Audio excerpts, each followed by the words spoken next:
Viva poong Jesus Nazareno, awit at papuri, alay namin sa'yo, dinggin ang dalangin at sa mo, bayan mo.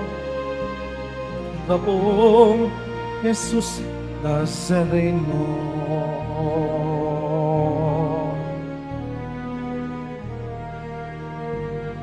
Sinilang na si Jesu Cristo, maghahari siya sa mundo. Ang santo ninyo sa salay tutubos, purihin ng manunubos.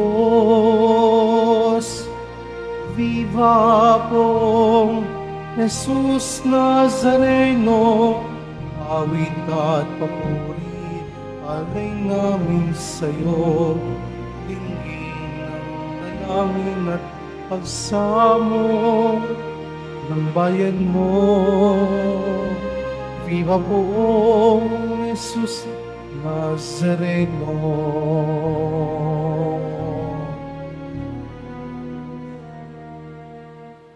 Sa ngalan ng Ama at ng Anak at ng Espiritu Santo, Amen.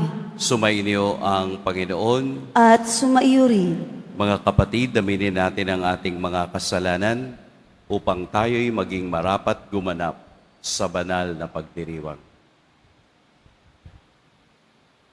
Tayo pong lahat, inaamin ko sa makapangyarihang Diyos At sa inyo, mga kapatid, na lubha akong nagkasala sa isip, sa salita at sa gawa, at sa aking pagkukulang. Kaya isinasamo ko sa mahal na Birheng Maria, sa lahat ng mga anghel at mga banal, at sa inyo, mga kapatid, na ako'y ipanalangin sa Panginoong ating Diyos. Kaawaan tayo ng makapangyarihang Diyos, patawarin tayo sa ating mga kasalanan, at patnubayan tayo sa buhay na walang hanggan. Amen. Panginoon, kaawaan mo kami. Panginoon, kaawaan mo kami. Kristo, kaawaan mo kami. Kristo, kaawaan mo kami. Panginoon, kaawaan mo kami. Panginoon, kaawaan mo kami. Manalangin tayo. Ama naming makapangyarihan, ipagkaloob mong ang pagsilang ng manunubos ay lagi naming sambahin at isaloob sa pagtataguyod ng talang maliwanag na sumisikat sa pamamagitan niya kasama ng Espiritu Santo magpa sa walang hanggan. Amen. Magsiupo po ang lahat. Pagbasa mula sa unang sulat ni Apostol San Juan. Minamahal kong mga kapatid, sino ang makapagtatagumpay laban sa sanlibutan? Ang sumasampalatayang si Jesus, ang anak ng Diyos. Si Jesucristo ang naparito sa sanlibutan, bininyagan sa tubig at nagbubo ng kanyang dugo sa kanyang kamatayan. Hindi lamang bininyagan sa tubig, kundi nagbubo pa ng kanyang dugo. Ang Espiritu ang nagpapatotoo tungkol dito, sapagkat ang Espiritu ay katotohanan. Tatlo ang nagpapatotoo, ang Espiritu, ang tubig, at ang dugo, at nagkakaisa ang tatlong ito. Tinatanggap natin ang patotoo ng tao, ngunit lalong matibay ang patotoo ng Diyos, at iyon ang patotoo ng Diyos tungkol sa kanyang anak.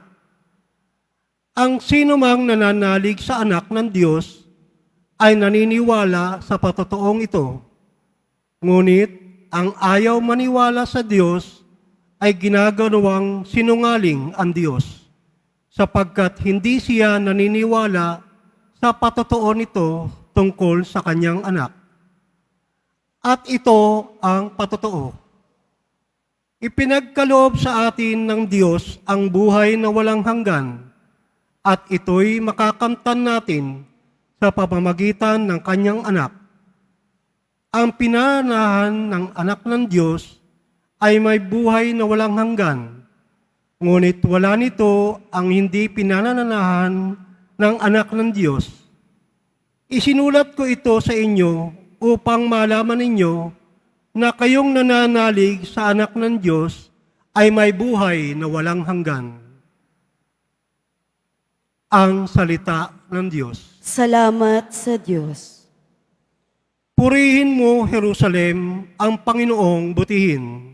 Purihin mo, Jerusalem, ang Panginoong butihin. Purihin mo, Jerusalem, purihin ang Panginoon. Purihin mo ang iyong Diyos, kayong mga taga-Siyon. Yaong mga pintuan mo ay siya ang nag-iingat. Ang lahat ng iyong lingkod ay siya ang nagbabasbas. Purihin mo, Jerusalem, ang Panginoong butihin. Ginagawang matahimik yaong mga hangganan mo. Bibigyan kang kasiyahan sa kaloob niyang trigo. Kung siya ay naguutos, agad itong natutupad. Dumarating sa daigdig ang hindi nagluluwat. Purihin mo, Jerusalem, ang Panginoong butihin. Kay Jacob niya binigay ang balita at pabilin.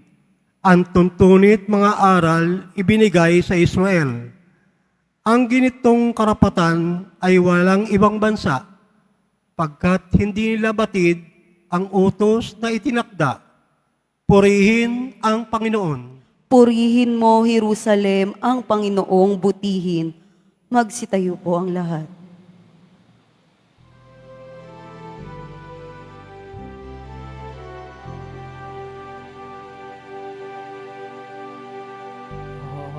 Hallelujah, hallelujah,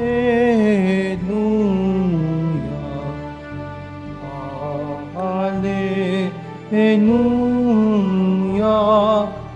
hallelujah.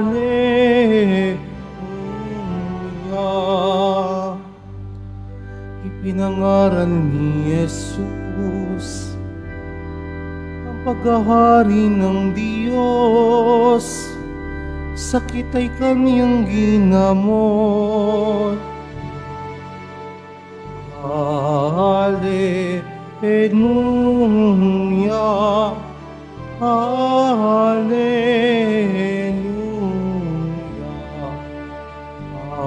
hallelujah.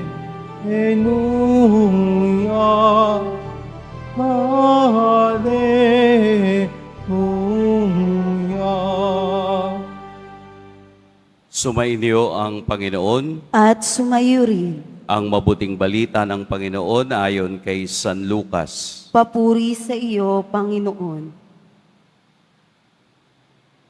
Noong si Jesus ay nasa isang bayan, isang lalaking ketongin ang lumapit sa kanya.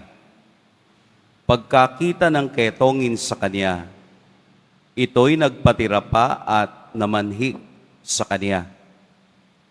Ginoo, kung ibig po ninyo, ako'y inyong mapapagaling. Hinipon siya ni Jesus at ang sabi, ibig ko, gumaling ka. Pagdakay nawala ang kaniyang ketong at pinagbilinan siya ni Jesus. Huwag mong sasabihin ito kanino man. Sa halip ay pumunta ka sa saserdote at pasuri. Pagkatapos maghandog ka ng haing iniuutos ni Moses bilang patotoo sa mga tao na magaling ka na. Ngunit lalo pang kumalat ang balita tungkol kay Jesus, kaya't dumagsa ang napakaraming tao upang makinig at magpagamot sa kanya. At si Jesus ay laging nagpupunta sa ilang na pook at nananalangin. Mga kapatid, ang mabuting balita ng Panginoon. Pinupuri ka namin, Panginoong Hesukristo. Magsiupo po ang lahat. Magandang umaga po sa lahat. Atin pong purihin at dakilain ng ating Poong Jesus Nazareno. Pag-usapan po natin ang Ebanghelyo ngayon. Magkwentuhan tayo tungkol sa karanasan ng isang lalaking ketongin.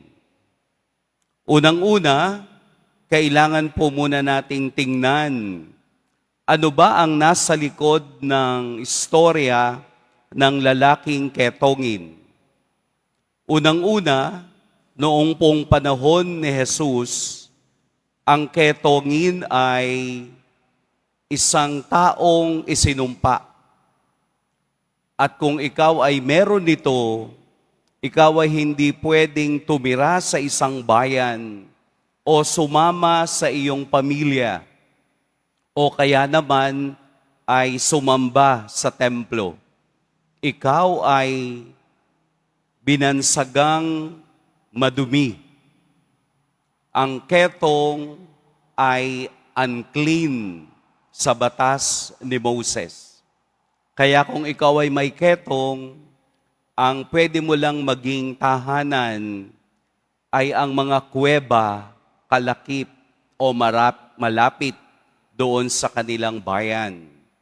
Hindi ka pwedeng magpakita sa mga taong walang ketong.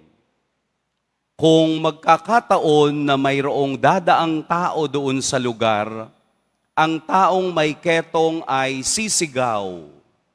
Ang kaniyang isisigaw ay, "Ako ay madumi," upang balaan ang taong walang sakit at hindi makalapit sa kaniya. Dahil kung ikaw ay may ketong at ikaw ay nasa lubong ng isang taong malinis at kayo'y nagkasalubungan, kahit hindi kayo maghawakan ng kamay, ang taong walang ketong ay ituturing na rin na madumi. Kaya hindi sila pwede parehong pumasok sa templo at sumamba. Ito ang kagandahan sa Ebanghelyo. Hindi nagdikta ang taong may ketong. Hindi siya nagdikta kay Jesus, pagalingin mo ko. Hindi. Ano ang sabi ng lalaking may ketong? "Ginoo, kung ibig po ninyo, ako'y inyong mapapagaling." Kayo po, kung ibig po ninyo, Poong Jesus Nazareno, kayo po ang magdi-decide sa akin.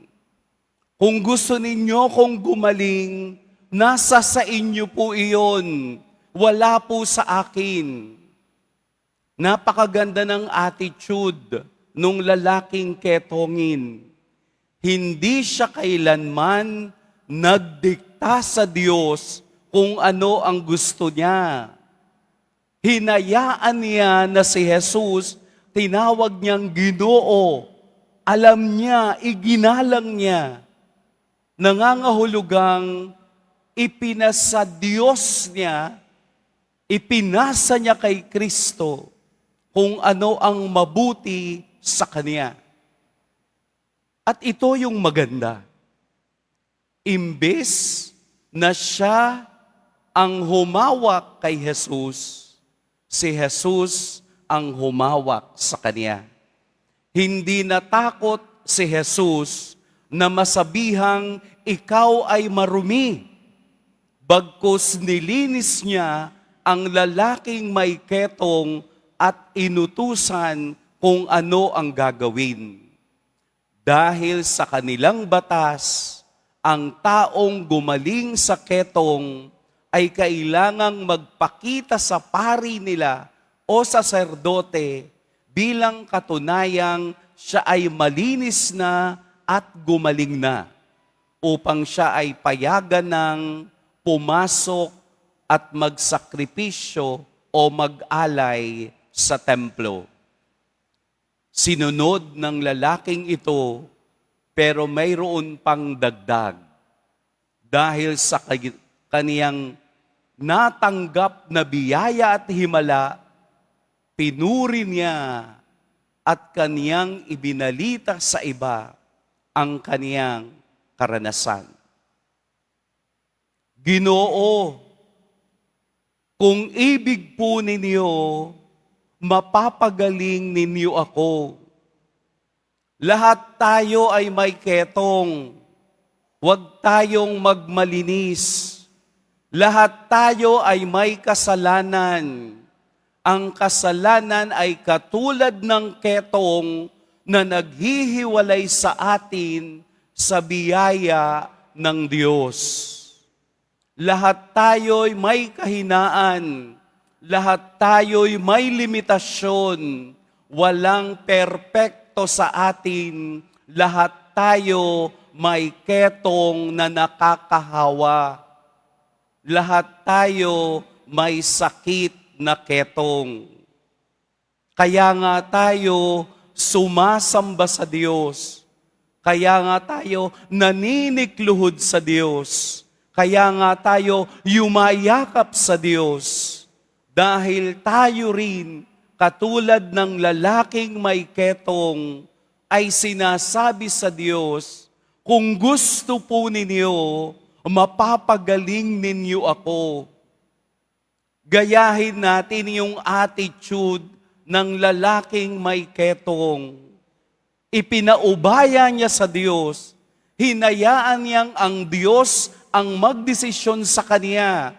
Hindi tayo ang magdidikta sa Diyos. Hindi tayo ang magbibigay ng komportabling solusyon sa ating karanasan. Hayaan nating ang Diyos ang gumawa nito. Kailanman, huwag nating didiktahan ang kapangyarihan ng Diyos sa atin. Pag tayo'y nagdarasal, ating babanggitin kung ibig po ninyo. Huwag kayong magdarasal na sana, Lord, yumaman ako. Komportable yun. Sana matanggal na yung aking sakit. Tama naman. Pero mas maganda yung attitude nung may ketong. Lord, kung ibig po ninyo, ipakita ang pagpapakumbaba, ipakita ang kahinaan, ipakita na tayo ay may sala, na wala tayong ibang magiging lakas kung hindi ang kapangyarihan ng Diyos.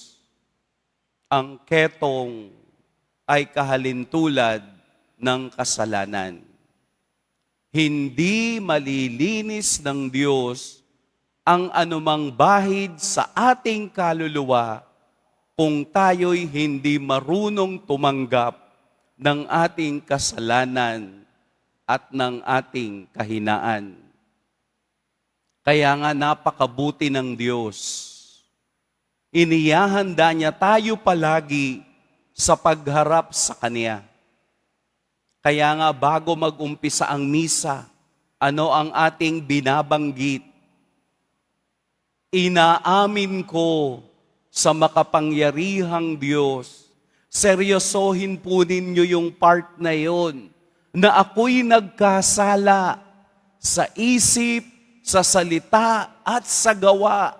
Seryosohin po ninyo yun. Dahil humaharap tayo sa Diyos, nagmamakaawa na tayo'y bigyan ng Kanyang walang hanggang pag-ibig sa ating lahat. Kaya tayo'y nag-uumpisa sa ganitong paraan. Bago tayo tumanggap ng banal na komunyon, ano ang ating sinasabi? Lord, I am not worthy to receive you. Pero sinabi mo, ikaw ang nagsabi, gagaling ako. Ayaw nyo pa rin noon, meron tayong sakramento ng banal na kumpisal. Ang ating dambana ay bukas 6:00 ng umaga hanggang 6:00 ng gabi. Hinihintay tayo ng Diyos at sabihin sa Kaniyang, kung ibig po ninyo at mangyayari lamang ang lahat ng iyan kung nalinis at handa ang ating sarili kasama ang kaluluwa sa mapaghimalang biyaya ng Diyos araw-araw. Lumapit man tayo sa Diyos ng mabigat ang kalooban at dinadala, aalis tayong maginhawa dahil nagpakumbaba tayo sa Diyos at sumunod sa Kaniyang mga salita.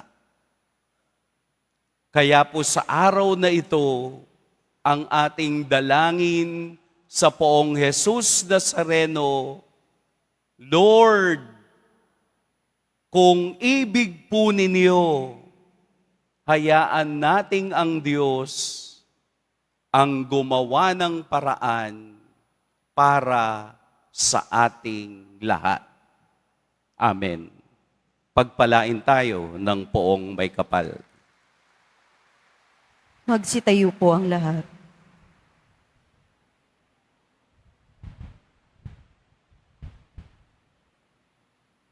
Minamahal kong mga kapatid, katulad ng ketongin sa Ebanghelyo na humingi ng tulong upang siya ay gumaling, lumapit rin tayo ngayon ng buong pagtitiwala sa ating Amang nasa langit upang tugunin niya ang ating mga panalangin.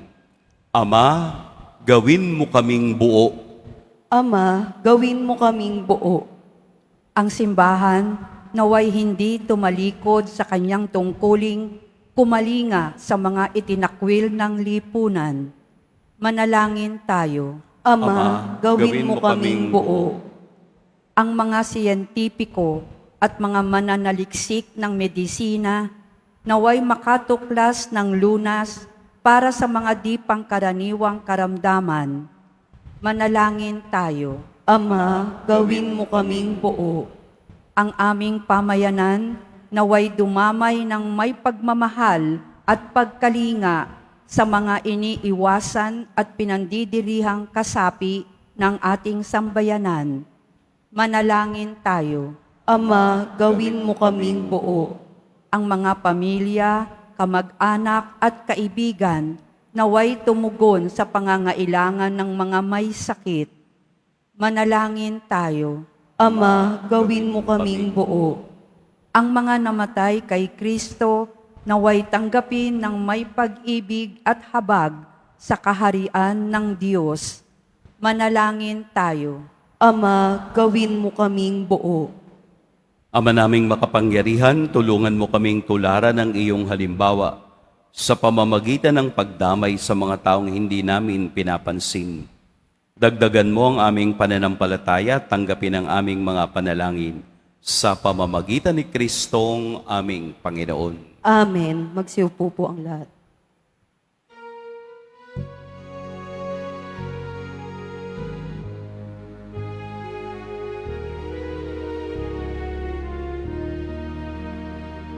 Ako ay isang batang pastor na patungo sa Benin. May dala na manghihalay kay Jesus sa sabsaba. Tayo na, sa Belen, tayo na sa Belen. At doon ay sarap magawitan sa tabi ng sabsaban.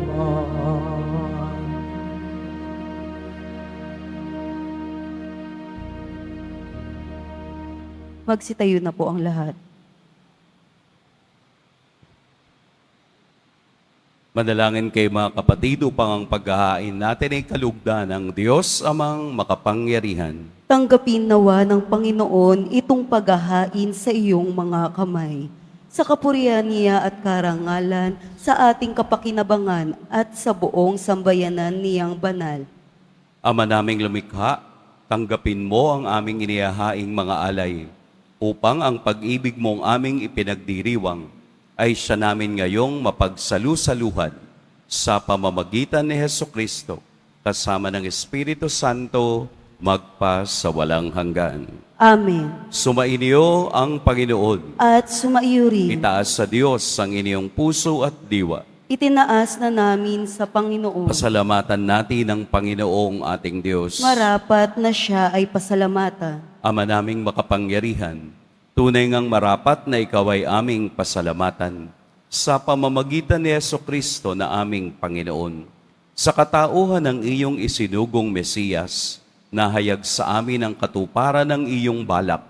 Ngayon nga ay iyong ipinapakita sa tanan ang liwanag na tumatanglaw sa sangkatauhan. Sa pagpapahayag ng anak mong ginigiliw na siya ay hindi naiba sa amin, minarapat mong sa pagkatao nami magningning ang kariktan ng kadakilaan niyang di magmamaliw. Kaya kaisa ng mga anghel na nagsisiawit ng papuri sa iyo, nang walang humpay sa kalangitan, kami nagbubunyi sa iyong kadakilaan. Santo, Santo, Santo, Panginoong Diyos ng mga hukbo. Napupuno ang langit at lupa ng kadakilaan mo. Hosana, Hosana sa kaitaasan. Hosana, Hosana sa kaitaasan. Pinagpalang na paririto sa ngalan ng Panginoon.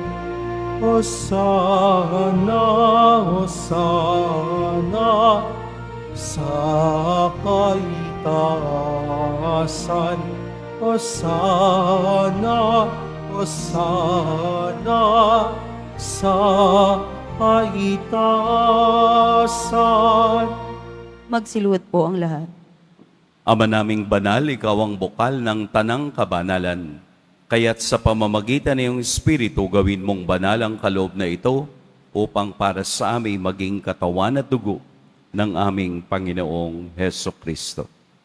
Bago niya pinagtiis ang kusang loob na maging handog, hinawakan niya ang tinapay, pinasalamatan kaniya, pinaghati-hati niya iyon, iniabot sa kaniyang mga alagad at sinabi, "Tanggapin ninyong lahat ito at kanin. Ito ang aking katawan na ihahandog para sa inyo."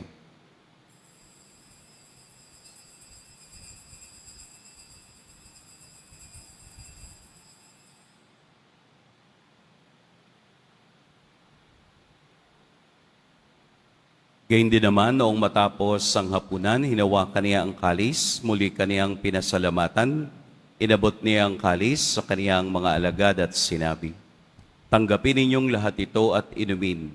Ito ang kalis ng aking dugo, ng bago at walang hanggang tipan. Ang aking dugo na ibubuhos para sa inyo at para sa lahat, sa ikapagpapatawad ng mga kasalanan. Gawin ninyo ito sa pag-alala sa akin."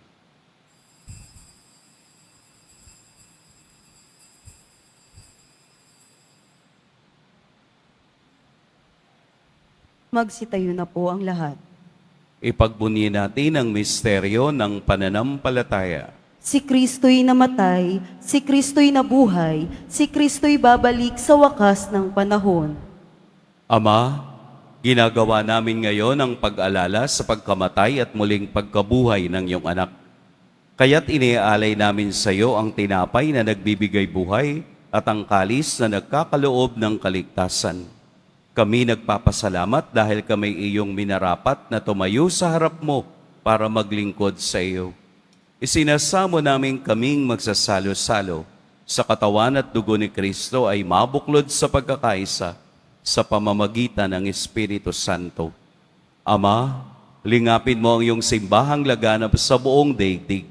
Puspusin mo kami sa pag-ibig, kaisa ni Francisco na aming Papa, at ni Jose na aming Obispo at ng Tanang Kaparian. Alalahanin mo rin ang mga kapatid naming nahimlay, nang may pag-asang sila'y muling mabubuhay, gayon din ang lahat ng mga pumanaw. Kaawaan mo sila at patuloyin sa iyong kaliwanagan. Kaawaan mo at pagintapating kaming lahat na makasalo sa iyong buhay na walang wakas. Kaisa ng mahal na Birheng Maria na ina ng Diyos, ng kabiyak ng puso niyang si San Jose, kaisa ng mga apostol ni San Juan Bautista, at ng lahat ng mga banal na namuhay dito sa daigdig ng kalugod-lugod sa iyo, maipagdiwang nawa namin ang pagpupuri sa ikararangal mo sa pamamagitan ng iyong anak na aming Panginoong Heso Kristo.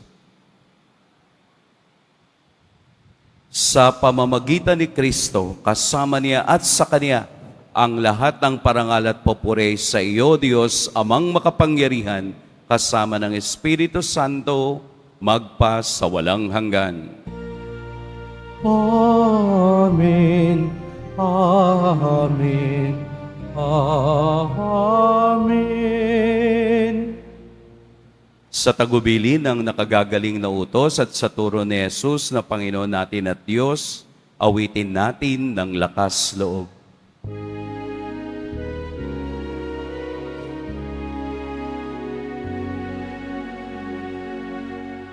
Ama namin, sumasalangit ka, sambahin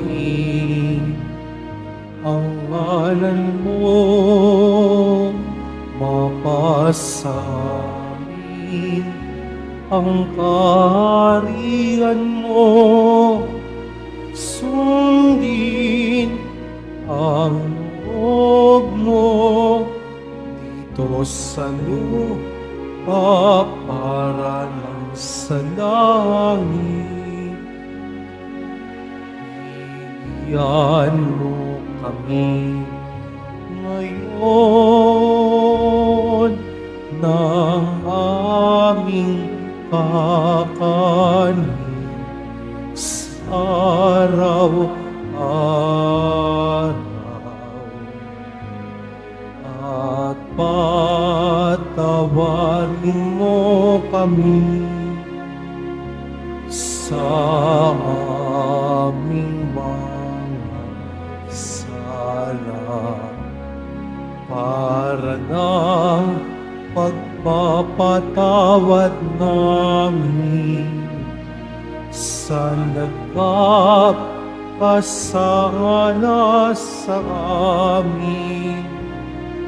At wag mo kami ipagtulot sa tukso, at iadya mo kami sa lahat ng masama.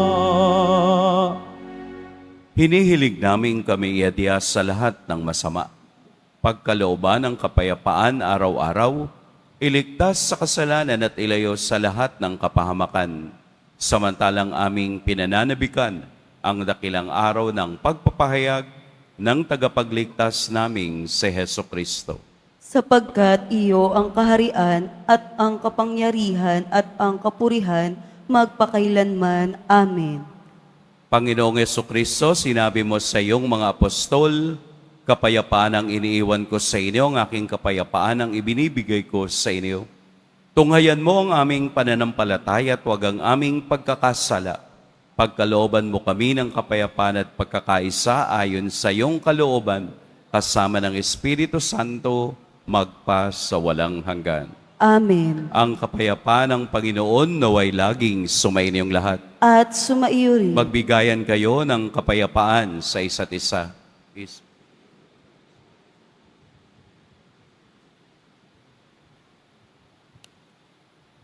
Kordero ng Diyos na nag-aalis ng mga kasalanan ng sanlibutan, maawa ka sa amin.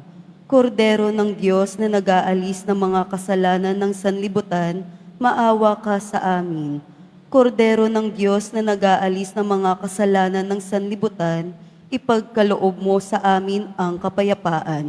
Magsiluhod po ang lahat. Narito si Jesus, ang Diyos ng Himala.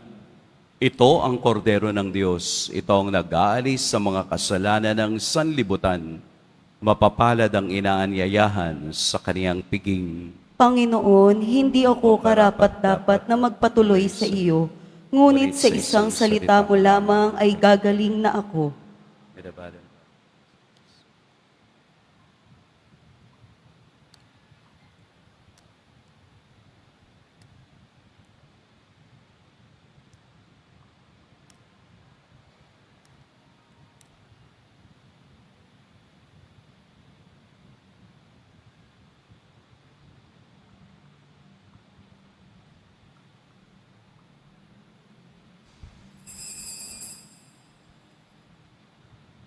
Para sa lahat ng tatanggap ng banal na komunyon, sasagot po tayo ng amen pagkasabi ng pari o ng lay minister ng katawan ni Kristo at isubo agad sa bibig bago umalis sa harapan ng pari o lay minister. Sumunod po tayo.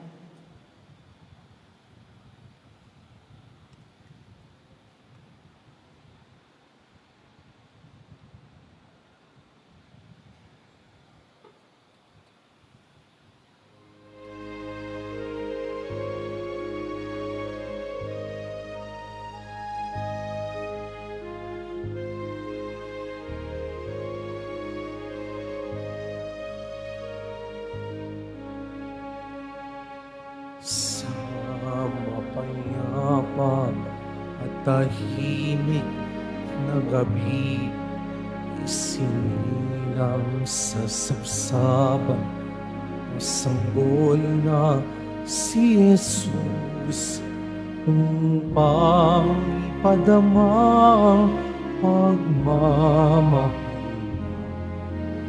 sama sa buong sanlibutan.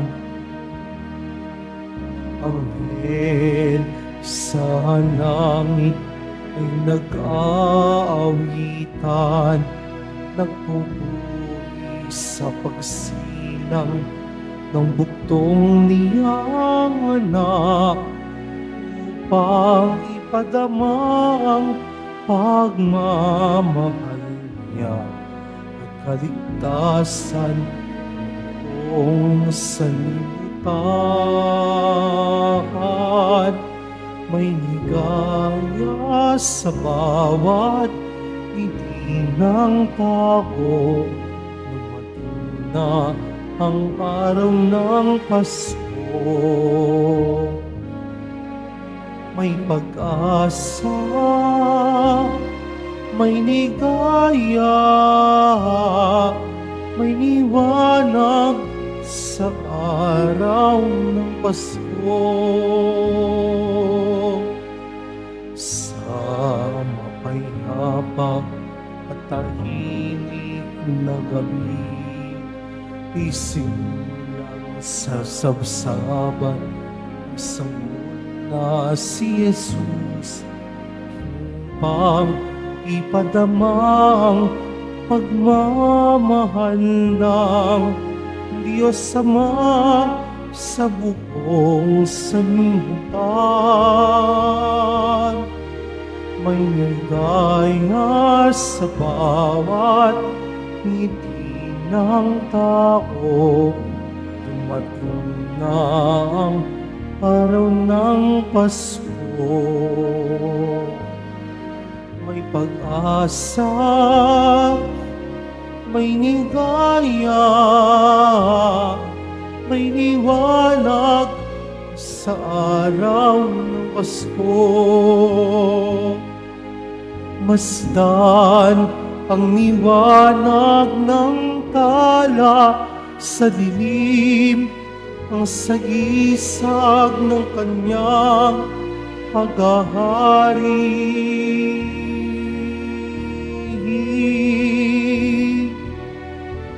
May ligaya sa bawat ngiti ng tao. Dumating na ang araw ng Pasko. May pag-asa, may ligaya, may liwanag ang araw ng Pasko.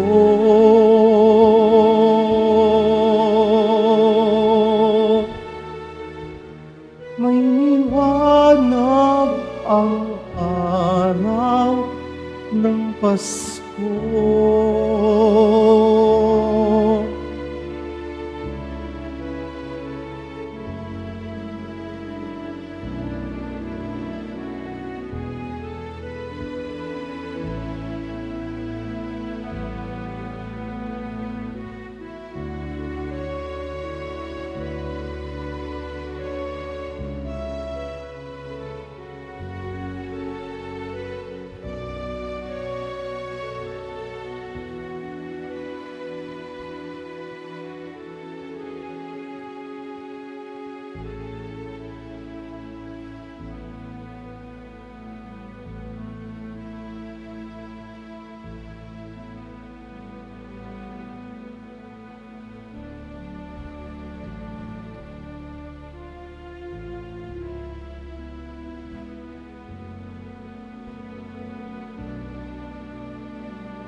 Mga paalala sa mga nagsisimba.